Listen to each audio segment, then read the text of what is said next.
Pebulu tangkis tunggal putra Indonesia, Anthony Sinisuka Ginting, harus menelan kekalahan di babak pertama Korea Open 2022.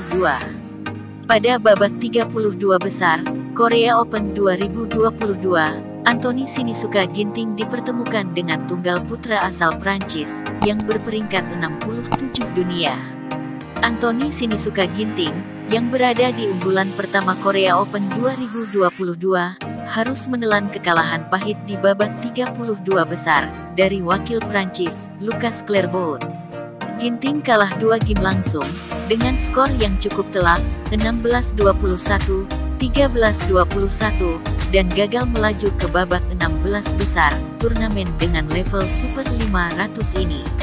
Pada game pertama, Ginting sempat menjaga keunggulan 2 poin hingga skor 9-7, namun Lucas berhasil menyamakan kedudukan menjadi 9-9 dan merebut interval pertama 9-11. Pemain Prancis peringkat 67 dunia ini terus menjaga keunggulan dari Ginting sebelum akhirnya ia berhasil memenangi laga di set pertama terpaut 5 angka dengan skor 16-21. Pada game kedua, Ginting yang berperingkat 5 dunia ini seolah tak berdaya di hadapan pemain Prancis yang memiliki peringkat 62 dunia. Terus tertinggal hingga skor 1-5, namun perlahan hampir menyamakan kedudukan menjadi 4-5. Lucas terus bermain menekan hingga interval 8-11. Ginting yang seolah kehilangan performa terbaiknya di laga ini, terus tertinggal poin dari pemain Prancis hingga skor 12-17. Lawan terus menjaga keunggulannya hingga 5 poin.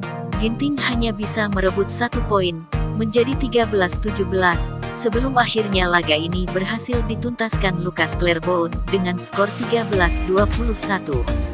Kekalahan Ginting dengan skor yang cukup telak, 2 game langsung, 16-21 dan 13-21 dari wakil Prancis, sehingga membuatnya gagal melaju ke babak 16 besar Korea Open 2022. Dengan hasil ini, Ginting harus menelan kekalahan keempatnya di awal tahun 2022, setelah Jerman Open, kemudian All England, juga di Swiss Open, ia gagal melaju ke partai final atau merebut gelar juara. Pemain berusia 25 tahun ini diganjar unggulan pertama turnamen setelah tidak hadirnya Kento Momota dan juga 2 tunggal putra Denmark, Victor Axelsen dan Anders Antonsen. Kesempatan untuk melaju ke babak selanjutnya bisa dibilang lebih besar, namun sayang takdir berkata lain, Ginting malah gagal di babak pertama dari pemain dengan peringkat yang jauh darinya, yaitu 67 dunia. Padahal, pada pertemuan terakhirnya di tahun 2016, Ginting meraih kemenangan dari Lucas Clairvaux dengan skor 21-16 dan 21-19.